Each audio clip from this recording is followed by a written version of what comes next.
Un afectuoso saludo a cada uno de ustedes, queridos hermanos, y gracias por dejar un tiempo para meditar en la palabra del Señor. Quiero leer en esta ocasión en Apocalipsis capítulo 3 y versículos 20 al 22, que dice lo siguiente: He aquí yo estoy a la puerta y llamo. Si alguno oyere mi voz y abriere la puerta, entraré a él y cenaré con él y él conmigo. Al que venciere, yo le daré que se siente conmigo en mi trono, así como yo he vencido y me he sentado con mi Padre en su trono. El que tiene oído, oiga lo que el Espíritu dice a las iglesias. Advertencias del Señor a la iglesia recluida. El que tiene oído, oiga lo que el Espíritu dice a las iglesias. Este versículo es parte de las solemnes advertencias que Cristo hace a las 7 iglesias de Asia, allí en Apocalipsis capítulo 2 y capítulo 3, y que son además advertencias a cada creyente y a la iglesia en general, de todos los tiempos y de todos los lugares. 7 veces se repiten estos versículos, este versículo en el capítulo 2 y el capítulo 3. ¿Cuál es este texto? El que estamos usando de base. Dice: el que tiene oído, oiga lo que el Espíritu dice a las iglesias. Mismas palabras de Jesús en los evangelios sinópticos. Lo que pide Cristo aquí es que le escuchemos, tal como lo dice Isaías 55:3. Inclinad vuestros oídos y venid a mí, oíd y vivirá vuestra alma. Nos llama a escuchar la palabra escrita y leída para sabiduría y para bendición, como nos dice Proverbios 8, 34, 35. Bienaventurado el hombre que me oye, velando a mis puertas cada día, guardando los umbrales de mi entrada, porque el que me hallare hallará la vida y alcanzará el favor de Jehová. Estas cartas aquí, estas 7 cartas, no fueron predicadas, sino escritas a las 7 iglesias, con bendición para el que lee, para el que escucha y para el que obedece, como dice Apocalipsis 1:3. Bienaventurado el que lee y los que oyen las palabras de esta profecía y guardan las cosas en ella escritas. Así que, hermanos, es una gran bendición hoy, cuando no podemos reunirnos en la iglesia, en leer, escuchar y vivir en los hogares la palabra de Dios. El que tiene oído, oiga lo que el Espíritu dice a las iglesias. Estas palabras son un llamamiento repetitivo, 7 veces se nos dice, para llevarnos a razonar y a comprender sin prejuicios la verdad inspirada del Señor. Son verdades para todos los tiempos y especialmente para la realidad actual de nuestras iglesias encerradas y recluidas hoy en nuestros hogares. Primero, revisemos los contenidos generales de estas 7 cartas. Aquí el Señor nos habla de doctrinas, conductas, advertencias y también de promesas. Reprende las falsas doctrinas y prácticas erradas. Otras veces aquí está exaltando la fe, la paciencia, la obra y la perseverancia de otras iglesias. Ruega que se arrepientan y regresen al primer amor, que renueven su fe y les sirvan de todo corazón. Cristo se presenta a cada una de una manera única, para elogiar, para advertir, para llamar, para desafiar y para dar promesas al vencedor. En este capítulo, o en este último mensaje en realidad, de Jesucristo a las iglesias, no está diciendo nada de lo que hoy parece tan importante para muchas congregaciones modernas. Nada se dice de métodos innovadores. Nada dice Cristo aquí en este último mensaje a las iglesias, también del crecimiento espontáneo, de grupos emergentes, de la predicación terapéutica, psicológica. Nada dice Cristo aquí de un mensaje relativista, incluyente y atrayente socialmente. No.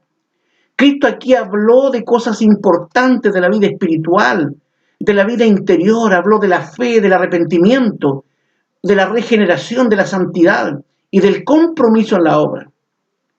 Sin esto, sin estas verdades, nadie podría ser salvo, nadie podría tener santidad, nadie podría ser útil el día de hoy a la obra. Así que esto es lo más importante y por eso es que lo estoy enfatizando en esta oportunidad. Se nos exhorta también a no conformarnos con una vida cristiana y compromiso mediocre. No estemos contentos, hermanos, porque nos hemos conectado a algún culto virtual en este tiempo de pandemia. No estemos contentos simplemente porque hemos ofrendado virtualmente a través de los métodos modernos que hoy tenemos de transferencia de recursos a nuestras iglesias. Nuestra conciencia nos dice, hermanos, que Dios es digno de mucho más que esto. Él quiere que hagamos cambio. Dice allí en Apocalipsis, arrepiéntete y haz las primeras obras. Así que, hermanos, hagamos un giro de verdad espiritualmente en nuestra vida. Se nos enseña también que ser parte de la iglesia de Cristo es más que una relación corporativa con una organización terrenal. Aquí lo que importa es que si somos cristianos genuinos, si es que somos fieles, si es que somos santos, si es que somos consagrados y serviciales en la causa del Señor, y si mantenemos una comunión íntima diaria con Jesucristo, si es que somos útiles de verdad a la causa de Cristo en estos tiempos. Se nos llama también a obedecer la palabra de Dios. Dice ahí Apocalipsis, oiga lo que el Espíritu dice a las iglesias. Así que, hermanos, oír la palabra del Señor, nuestra única regla de fe y nuestra única regla de conducta y de práctica. Lo segundo que quiero enfatizar aquí es que Cristo nos asegura algo fundamental. Él dice aquí, en estos textos leídos, yo conozco tus obras. En todas las cartas Jesús nos está diciendo, yo conozco tus obras. A una iglesia dice, conozco tu arduo trabajo y tu paciencia. A otra está diciendo, conozco tu tribulación y tu pobreza. Pero a todas y a cada una de ellas dice, yo conozco tus obras. Sabemos, nosotros como cristianos, que las obras no salvan. Sabemos que las obras nos justifican delante de Dios. Las obras no nos pueden limpiar de pecado, ni pueden librarnos de la ira de Dios. Pero sí son importantes después de conocer a Cristo, porque están mostrando nuestra fe. Si es que somos cristianos, tenemos entonces que demostrarlo en nuestro diario vivir. La fe de los creyentes a través de la historia se comprobó por sus hechos, por sus obras, por su estilo de vida. Así que, hermanos, se nos advierte en la palabra del Señor. Pablo, escribiendo a Tito, dice, Tito 1:16, profésanse conocer a Dios, mas con sus hechos lo niegan, siendo abominables y rebeldes, reprobados para toda buena obra. El Señor además agrega ahí en Lucas 6:44, porque cada árbol por su fruto es conocido. Así que las obras muestran y confirman la fe de un creyente genuino y verdadero. Jesús además, siendo omnisciente, nos conoce perfectamente. Por eso nos dice a cada uno de nosotros, yo conozco tus obras. El Señor conoce las obras de cada pecador incrédulo y un día Él va a castigar aquellas obras malas. Dice ahí Apocalipsis 20 que serán juzgados según sus obras. El Señor también conoce las obras de su iglesia y pesa las obras de sus hijos. Primero de Samuel 2:3 dice, a Él, a Dios, toca el pesar las acciones. Él descubrió, ¿cierto?, lo muerta que estaba la iglesia allí en Sardis y también la tibieza de la iglesia en la Odisea. Y nos conoce además, hermanos, a cada uno de nosotros. Así que arrepintámonos, hermanos. Cambiemos el giro de nuestra vida. Pero además, el Señor también recompensará a sus hijos fieles. Dice Pablo escribiendo en 1 Corintios 3:8, cada uno recibirá recompensa conforme a su labor. Y esto, aunque nuestras acciones nos parezcan imperfectas y pocas, aunque nuestras obras nos parezcan tan sencillas, tan limitadas, sin embargo el Señor promete recompensa a los que son fieles. Y lo tercero que quiero enfatizar de este versículo 22 de Apocalipsis 3 es que nuestro Señor maravilloso entrega promesas preciosas al que venciere. A cada iglesia el Señor hace una promesa, pero al que venciere. 7 veces Jesús promete cosas preciosas. A la iglesia en Éfeso dice que al que venciere daré a comer del árbol de la vida. A Esmirna, el que venciere no recibirá daño de la muerte segundo. A la iglesia en Pérgamo, al que venciere daré a comer del maná escondido. A la iglesia en Tiatira, al que venciere, dice, yo le daré potestad sobre la gente y le daré la estrella de la mañana. A la iglesia en Sardis, al que venciere, dice que será vestido de vestiduras blancas y no borraré su nombre del libro de la vida y confesaré su nombre delante de mi Padre. A la iglesia en Filadelfia, dice, Al que venciere, yo daré columna en el templo de mi Dios y nunca más saldrá fuera. A la iglesia en la Odisea dice, al que venciere, yo le daré que se siente conmigo en mi trono, así como yo he vencido y me he sentado con mi Padre en su trono. Así que, hermanos, qué maravillosas promesas de Dios se ofrecen aquí al vencedor. Así que, hermanos, sigamos en esta lucha fiel, sigamos en esta lucha espiritual y aprendamos en la gracia de Dios a ser vencedores. Porque el creyente fiel es un creyente victorioso. No basta con ser simplemente un cristiano. Lo importante es ser un hijo de Dios fiel, es ser un hijo de Dios victorioso sobre los enemigos espirituales que tenemos. La victoria es la única evidencia de que somos hijos de Dios. Es una batalla difícil, porque implica tomar la cruz del Señor, implica un conflicto y además incluye la autonegación para la gloria y para la honra del Señor. Quiero mencionar algunos ejemplos de renuncias terrenales, de cristianos que renunciaron a lo terrenal para ser victoriosos en la fe. Muy conocido es el caso de Moisés, que rechazó la grandeza de Egipto y escogió las aflicciones de su pueblo. Tenemos el caso de Daniel, que no dejó de orar, aunque habían leones preparados para él allí en aquel foso. Tenemos el caso de Pedro y Juan, que ante el concilio ellos dijeron allí valientemente, no podemos dejar de decir lo que hemos visto y oído. Y tenemos el caso de Saulo, que renunció a su fama y predicó finalmente al Cristo que antes había perseguido. Yo pregunto ahora, hermano, ¿qué estamos venciendo nosotros? ¿Qué estamos venciendo ahora que estamos allí, no en nuestros templos, sino que estamos en nuestros hogares? ¿Qué estamos venciendo? ¿Sobre qué somos vencedores? ¿Somos vencedores o no? Bueno, seamos victoriosos, hermanos. La base de la victoria es la fe. Creámosle a Dios. Recibiremos la fuerza del Señor y seremos sostenidos por Él. Tomemos en serio nuestra vida cristiana. Mostremos en todo que amamos realmente al Señor. No seamos escasos, hermanos, en la fe, aunque estemos encerrados allí en nuestros hogares. Sabemos que hoy estamos dando una fuerte batalla, una dura batalla. Estos meses han sido sin duda duros para muchos y también con un alto precio y costo para otros. Pero, hermanos, animémonos, seamos valientes, busquemos la aprobación y bendición del Señor, trabajemos para Él, porque sabemos que el Señor viene pronto y un día seremos vencedores en su presencia. Y finalmente, hermanos, debo decir que también hay en esta carta duras advertencias, durísimas advertencias. El Señor nos advierte porque somos su iglesia y porque nos ama. A la iglesia en Éfeso dice, pero tengo contra ti que has dejado tu primer amor.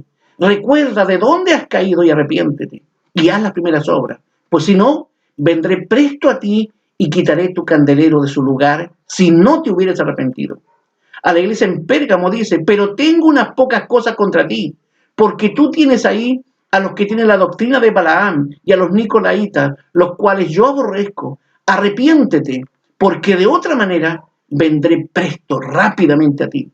A la iglesia en Sardis dice, sé valiente y confirma las otras cosas que están para morir, porque no he hallado tus obras perfectas delante de Dios, y arrepiente.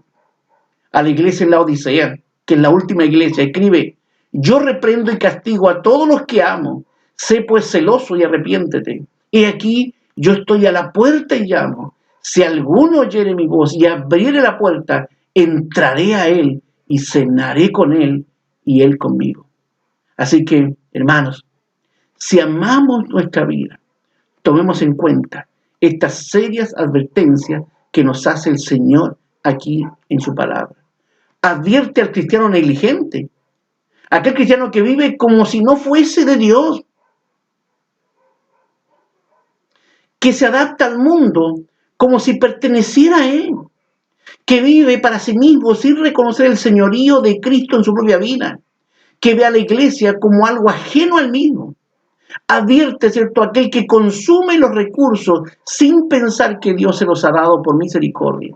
Despertemos, hermanos, despertemos para ver nuestra realidad espiritual y hagamos un real cambio en nuestra vida.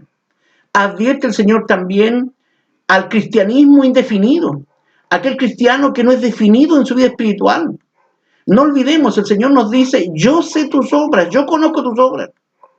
Que de verdad, hermanos, este tiempo en nuestros hogares sirva para ver cuántas oportunidades de servicio al Señor habíamos perdido antes y que enmendemos, que nos arrepintamos, como se nos llama aquí, y que a volver a nuestros templos se vea a cristianos transformados, a cristianos celosos por la causa del Señor, a cristianos militantes y comprometidos en la obra y la causa de Cristo. Cuidémonos, hermanos, mientras tanto, de no dejar nuestro primer amor como la iglesia en Éfeso, de no ser tibios y autosuficientes como la iglesia en la Odisea, de tolerar lo falso como Pérgamo. Cuidémonos de jugar con falsas doctrinas como lo hizo Tiatira y de estar al borde de la muerte como sucedió con la iglesia de Sardis. En cambio, hermanos, seamos como la iglesia de Esmirna, que soportó las aflicciones.